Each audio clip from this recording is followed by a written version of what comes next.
공동체의 성경 읽기 293일차 쉬운 성경입니다. 마가복음 4장.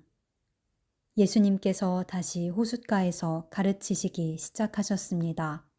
수많은 사람들이 예수님 주위로 모여들어서 예수님께서는 호수에서 배에 올라타 앉으셨습니다. 사람들은 호수 주변에 있었습니다. 예수님께서 비유를 통해 많은 것을 사람들에게 가르치셨습니다. 가르치는 중에 예수님께서 말씀하셨습니다. 들어라, 한 농부가 씨를 뿌리러 나갔다. 농부가 씨를 뿌리는데 어떤 씨는 길가에 떨어졌다. 그러자 새들이 와서 씨를 모두 먹어버렸다. 어떤 씨는 흙이 거의 없는 돌무더기에 떨어져 곧 자랐으나 땅이 깊지 않았다. 해가 돋자 싹이 말랐고 뿌리가 없어서 시들어 버렸다. 또 다른 씨는 가시덤불 속에 떨어졌다. 가시가 자라서 싹이 자라지 못하게 했기 때문에 싹은 열매를 맺지 못했다. 또 다른 씨는 좋은 땅에 떨어졌다. 싹이 나고 자라서 열매를 맺어 어떤 것은 30배, 어떤 것은 60배, 어떤 것은 100배의 열매를 맺었다. 예수님께서 들을 귀 있는 자여 들어라 하고 말씀하셨습니다. 예수님께서 혼자 계실 때 12 제자들과 예수님 주변에 있는 사람들이 이 비유에 대해서 여쭈었습니다. 예수님께서 말씀하셨습니다. 너희에게는 하나님 나라의 비밀을 알 수 있게 하였지만 밖에 있는 사람들에게는 모든 것이 비유로 주어진다. 이는 그들이 보기는 보아도 알지 못하고 듣기는 들어도 깨닫지 못하게 하여 돌이켜 용서받지 못하게 하기 위함이다. 예수님께서 사람들에게 말씀하셨습니다. 너희가 이 비유를 이해하지 못하느냐? 그렇다면 어떻게 다른 모든 비유를 이해하겠느냐? 농부는 말씀을 뿌린다. 길가에 말씀이 떨어졌다는 것은 하나님의 말씀을 들었으나 곧 사탄이 와서 그 뿌려진 말씀을 빼앗는 사람을 말한다.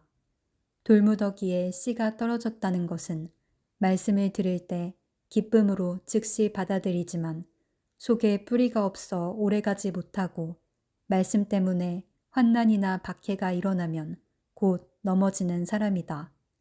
가시덤불에 씨가 떨어졌다는 것은 말씀을 듣지만 세상의 염려와 재물에 대한 유혹과 그 밖에 여러 가지 욕심이 말씀을 가로막아서 열매를 맺지 못하는 사람이다. 좋은 땅에 씨가 떨어졌다는 것은 말씀을 듣고 받아들여 30배, 60배, 100배의 열매를 맺는 사람이다. 예수님께서 그들에게 말씀하셨습니다. 등불을 침대 아래나 돛박 밑에 두겠느냐? 등잔대 위에 두지 않겠느냐? 숨긴 것은 나타나고 비밀은 드러나게 마련이다. 들을 귀 있는 사람은 들어라. 예수님께서 그들에게 말씀하셨습니다. 너희가 듣는 것을 마음에 새겨라. 너희가 다른 사람에게 주는 만큼 너희가 받을 것이며 그 외에도 더 주실 것이다. 가진 사람은 더 받을 것이고 가지지 못한 사람은 가진 것마저도 빼앗길 것이다. 예수님께서 말씀하셨습니다.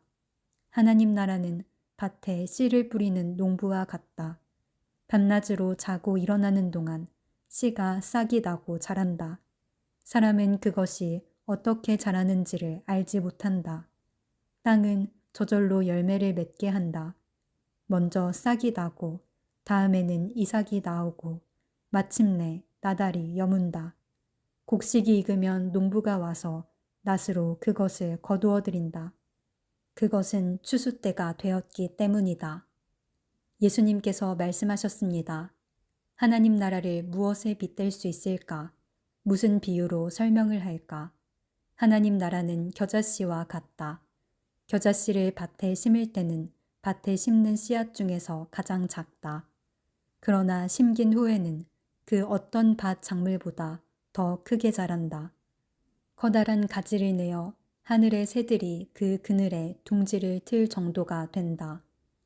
예수님께서는 많은 비유를 사용하여 사람들이 알아들을 수 있도록 말씀하셨습니다. 비유가 아니면 말씀하지 않으셨으나 제자들에게는 따로 모든 것을 설명해 주셨습니다. 그날 저녁이 되자 예수님께서는 제자들에게 말씀하셨습니다. 호수 건너편으로 가자. 그래서 제자들은 사람들을 남겨두고 예수님께서 배에 타고 계신 그대로 모시고 갔습니다. 주위에 있던 다른 배들도 따라갔습니다. 그때 매우 강한 바람이 불어와서 파도가 배 안으로 덮쳐 들어왔고 물이 배 안에 차게 되었습니다. 예수님은 배 고물에서 베개를 베고 주무시고 계셨습니다. 제자들이 와서 예수님을 깨우면서 말했습니다. 선생님, 우리가 죽게 되었는데 돌아보지 아니하십니까? 예수님께서 일어나시더니 바람을 꾸짖고 호수에게 명령하셨습니다. 조용하여라, 잠잠하여라. 그러자 바람이 멈추었고 호수가 잔잔해졌습니다. 예수님께서 제자들에게 말씀하셨습니다. 어째서 너희가 무서워하느냐? 아직도 믿음이 없느냐? 제자들이 매우 두려워하며 이분이 어떤 분이길래 바람과 파도도 순종하는 것일까? 하고 서로에게 물었습니다. 마가복음 5장. 예수님과 제자들이 호수 건너편 거라사 지방으로 갔습니다. 예수님께서 배에서 내리시자 더러운 귀신이 들린 어떤 사람이 무덤에서 나와 예수님을 만났습니다. 이 사람은 무덤 사이에서 살고 있었는데 그 누구도 그를 묶을 수 없었고 쇠사슬로도 묶을 수 없었습니다. 여러 번 쇠고랑과 쇠사슬로 그를 묶어보았으나 그는 쇠사슬도 끊고 쇠고랑도 부수었습니다. 아무도 그를 당해낼 수 없었습니다. 그는 밤낮으로 무덤과 산을 돌아다니며 소리를 지르고 돌로 자기 몸에 상처를 내곤 하였습니다. 귀신 들린 자가 멀리서 예수님을 보고 달려와 엎드려 절을 하였습니다. 그리고 큰 소리로 가장 높으신 하나님의 아들이신 예수님, 저와 무슨 상관이 있으십니까? 제발 저를 괴롭히지 마십시오. 하고 외쳤습니다. 그것은 예수님께서 더러운 귀신아, 그 사람에게서 나오너라 하고 그에게 말씀하셨기 때문이었습니다. 예수님께서 그에게 물으셨습니다. 내 이름이 무엇이냐? 그가 대답했습니다. 레기온입니다. 이는 우리의 수가 많기 때문에 붙여진 이름입니다. 그는 예수님께 자신들을 또다시 이 지방에서 쫓아내지 말아달라고 간청하였습니다. 마침 그곳 산허리에서 많은 돼지떼가 먹이를 먹고 있었습니다. 더러운 귀신들이 간청했습니다. 우리를 저 돼지들에게 보내셔서 들어가게 해주십시오. 예수님께서 그렇게 허락하셨습니다.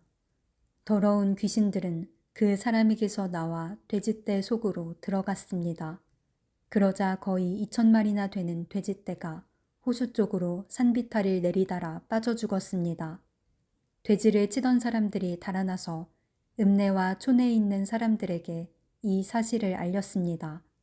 그래서 사람들이 무슨 일이 일어났는지 보려고 왔습니다. 그들은 예수님께 와서 귀신이 들렸던 사람, 곧 레기온 귀신이 들렸던 사람이 옷을 입고 제정신으로 돌아와 앉아있는 모습을 보고 깜짝 놀랐습니다. 이 일을 목격했던 사람들이 그들에게 귀신 들린 사람에게 어떤 일이 일어났는지에 대하여 그리고 돼지떼에 대하여 그들에게 말해 주었습니다. 그러자 그들은 예수님께 자기네 지방을 떠나달라고 요구하기 시작했습니다. 예수님께서 배에 앉으시자 귀신 들렸던 사람도 예수님을 따라가게 해달라고 간청하였습니다. 그러나 예수님께서는 허락하지 않으셨습니다. 예수님께서 내 가족 식구들과 친구들에게로 가거라. 그들에게 주님께서 내게 얼마나 큰 일을 해주셨으며 얼마나 큰 자비를 베풀어 주셨는지 이야기하여라 하고 말씀하셨습니다.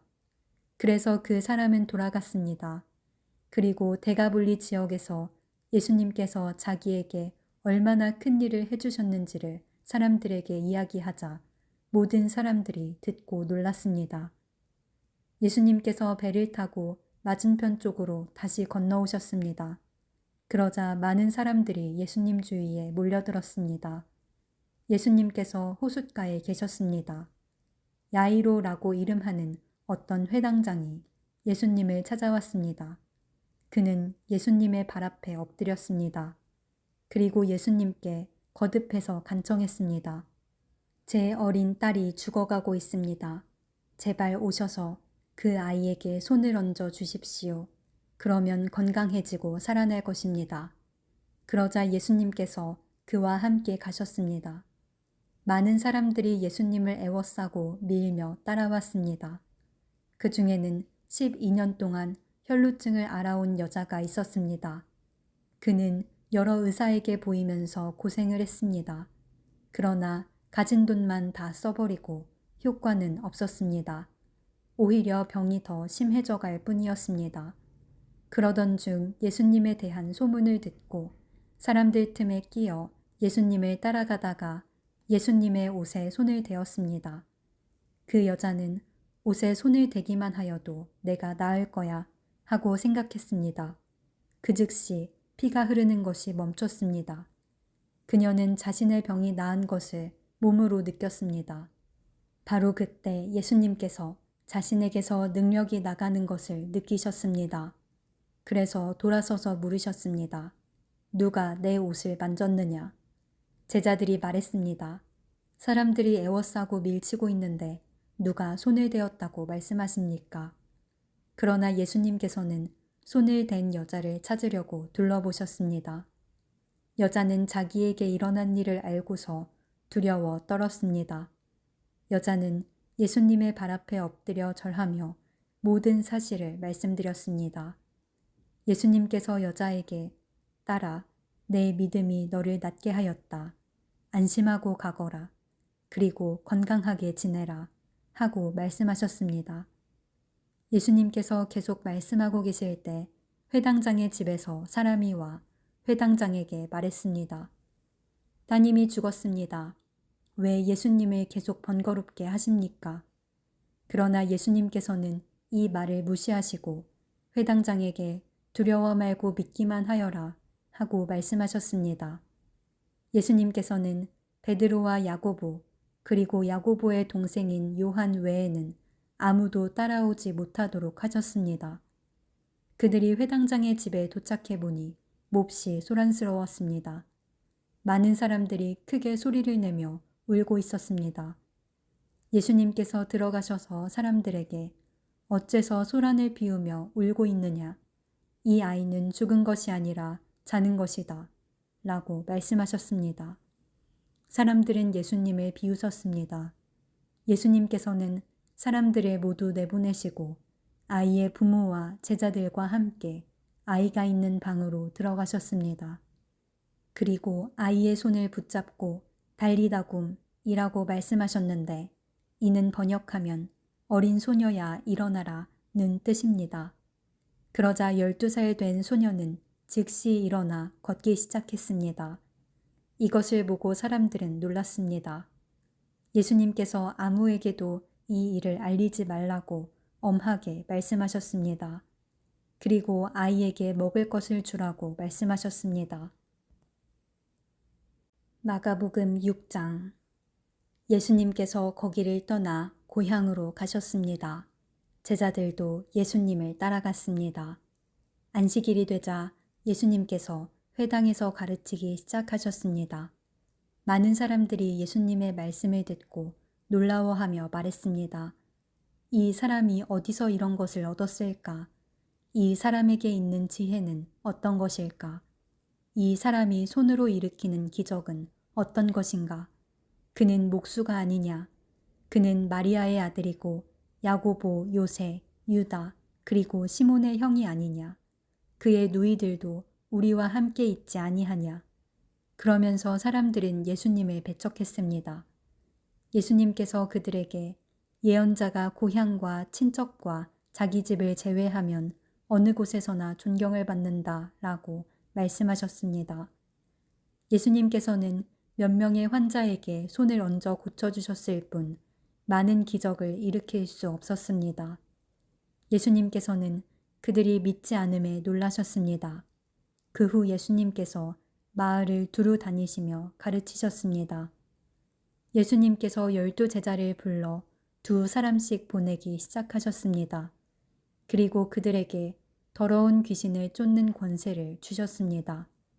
예수님께서 제자들에게 명하기를 여행할 때는 지팡이 외에 아무것도 가지고 다니지 말고 빵이나 가방도 가지지 말며 주머니에 돈도 넣고 다니지 말라고 하셨습니다. 또한 신만 신고 옷도 2벌씩 갖지 말라고 하셨습니다. 예수님께서 이어서 말씀하셨습니다. 어느 집에 들어가든지 마을을 떠날 때까지 거기 머무르도록 해라. 너희를 받아들이지 않거나 말씀에 귀를 기울이지 않으면 그곳에서 나올 때 신발에 묻은 먼지를 털어버려서 그들에게 증거로 삼아라. 제자들은 가서 사람들에게 회개하라고 전하였습니다. 또 많은 귀신들을 쫓아내고 많은 환자들에게 기름을 부어 병을 고쳐주었습니다. 예수님의 이름이 널리 알려져서 헤롯 왕도 예수님의 소문을 들었습니다. 사람들은 세례자 요한이 죽은 사람들 가운데서 살아난 거야. 그러니까 이런 기적이 그분에게서 나오는 거야. 하고 말했습니다. 어떤 사람들은 이렇게도 말했습니다. 그분은 엘리야다. 또 다른 사람들은 그분은 옛날에 있었던 예언자와 똑같은 예언자야. 라고 말했습니다. 헤롯이 이런 소리를 듣고 말했습니다. 내가 목을 잘라 죽인 요한이 다시 살아났구나. 예전에 헤롯은 요한을 잡아오게 하여 감옥에 가두어둔 적이 있었습니다.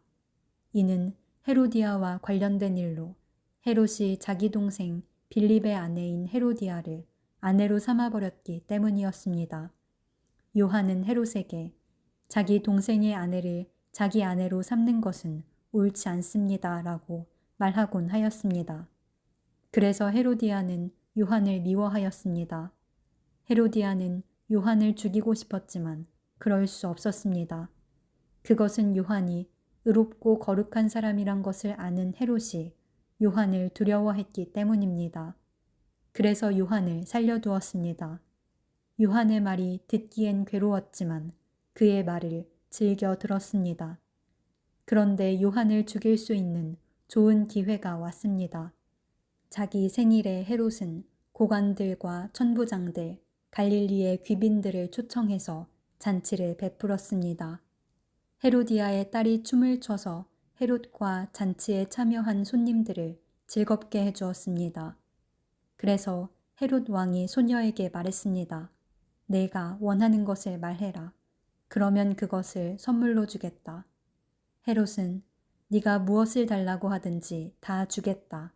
내 나라의 절반이라도 말이다. 하고 맹세했습니다. 소녀는 자기 어머니에게 가서 무엇을 달라고 할까요? 하고 물었습니다. 그러자 어머니가 대답했습니다. 세례자 요한의 머리를 달라고 해라. 소녀는 즉시 왕에게 돌아가서 바로 이 자리에서 세례자 요한의 머리를 쟁반에 담아주세요. 하고 요청했습니다. 왕은 매우 괴로웠지만 자기가 한 맹세 때문에 그리고 잔치에 참여한 손님들 때문에 소녀의 요청을 거절할 수 없었습니다. 왕은 곧바로 시위대 군인을 보내 요한의 머리를 가져오라고 했습니다. 군인은 가서 감옥에 있던 요한의 머리를 잘랐습니다. 그리고 쟁반에 담은 그의 머리를 가져와 소녀에게 주었고 소녀는 그것을 자기 어머니에게 가져다 주었습니다. 요한의 제자들이 이 소식을 듣고 가서 요한의 시체를 가져다가 무덤에 묻었습니다. 사도들이 예수님께로 돌아왔습니다. 그리고 자신들이 했던 일과 가르쳤던 것을 모두 예수님께 말씀드렸습니다. 예수님께서 말씀하셨습니다. 외딴 곳으로 따로 가서 잠시 쉬도록 하라. 이렇게 말씀하신 것은 오고 가는 사람들이 너무 많아 예수님과 사도들이 식사할 시간조차 없었기 때문입니다. 그래서 그들은 외딴 곳으로 배를 타고 갔습니다. 그러나 떠나는 모습을 보고 사람들이 그들인 줄 알아챘습니다. 그래서 사람들은 여러 성읍에서 길을 따라 함께 달려가서 그들보다 먼저 그곳에 이르렀습니다. 예수님께서 배에서 내리시면서 많은 사람들을 보셨습니다. 예수님께서는 그들을 불쌍히 여기셨는데 그것은 그들이 마치 목자 없는 양과 같았기 때문입니다. 예수님께서는 그들에게 많은 것을 가르쳐 주셨습니다. 이미 날이 저물었습니다. 제자들이 예수님께 와서 말했습니다. 이곳은 빈 들이고 시간도 너무 늦었습니다. 그러니 사람들을 보내어 근처에 있는 농가나 마을에 가서 먹을 것을 사 먹게 하는 것이 좋겠습니다. 그러나 예수님께서 대답하셨습니다. 너희가 먹을 것을 주어라. 그들이 예수님께 말했습니다. 그러면 우리가 가서 200데나리온어치의 빵을 사서 먹이라는 말씀이십니까? 예수님께서 그들에게 물으셨습니다. 너희가 가진 빵이 얼마나 되는지 가서 알아보아라. 그들이 알아보고 나서 말했습니다. 빵 5개와 생선 2마리가 있습니다. 예수님께서 사람들에게 무리를 지어서 풀밭에 앉으라고 하셨습니다. 사람들은 100명 혹은 50명씩 때를 지어 앉았습니다. 예수님께서 빵 5개와 생선 2마리를 들고 하늘을 우러러 보시며 감사기도를 드리셨습니다. 그리고 제자들에게 빵을 떼어서 나누어 주도록 했습니다. 그리고 생선 2마리도 나누어 주셨습니다. 모든 사람들이 배불리 먹었습니다. 제자들은 12광주리에 남은 빵 조각과 물고기를 거두어 드렸습니다. 빵을 먹은 남자 어른은 5,000명이었습니다. 예수님께서 제자들에게 배를 타고 호수 건너편에 있는 벳세다로 먼저 가 있으라고 말씀하셨습니다. 그동안에 예수님께서는 사람들을 집으로 보내셨습니다. 사람들을 보내신 후 예수님께서는 기도하러 산에 올라가셨습니다. 밤이 되었는데 배는 여전히 호수 위에 있었고 예수님께서는 홀로 묻혀 계셨습니다. 바람이 불어와 제자들이 노를 젓느라고 애를 쓰고 있었습니다. 이 모습을 보시고 예수님께서 새벽 3시에서 6시 사이에 호수 위를 걸어오셨습니다. 그리고 제자들을 지나쳐 가시려고 하셨습니다. 제자들이 예수님께서 호수 위를 걸으시는 것을 보고 유령이라고 생각하여 비명을 질렀습니다. 그것은 그들이 모두 예수님을 보고 무서워했기 때문입니다. 예수님께서 즉시 그들에게 말씀하셨습니다. 안심해라. 나다. 두려워하지 마라. 예수님께서 배에 오르시자 바람이 가라앉았습니다. 그래서 제자들은 크게 놀랐습니다. 그것은 제자들이 빵의 기적을 보고도 아직 깨닫지 못하고 마음이 굳어져 있었기 때문입니다. 예수님과 제자들이 호수를 건너 게네사렛이란 곳에 도착하였습니다. 그리고 거기서 닻을 내렸습니다. 그들이 배에서 내리자 사람들이 예수님을 즉시 알아보았습니다. 사람들은 온 마을을 다니면서 예수님께서 계시는 곳마다 환자들을 침상에 눕혀 데려오기 시작했습니다. 예수님께서 마을이든 읍내이든 농촌이든 어디에 가시든지 사람들은 병자들을 시장에 데려다 놓고 예수님의 옷깃이라도 만질 수 있도록 간청했습니다. 예수님을 만진 사람들은 모두 병이 나았습니다.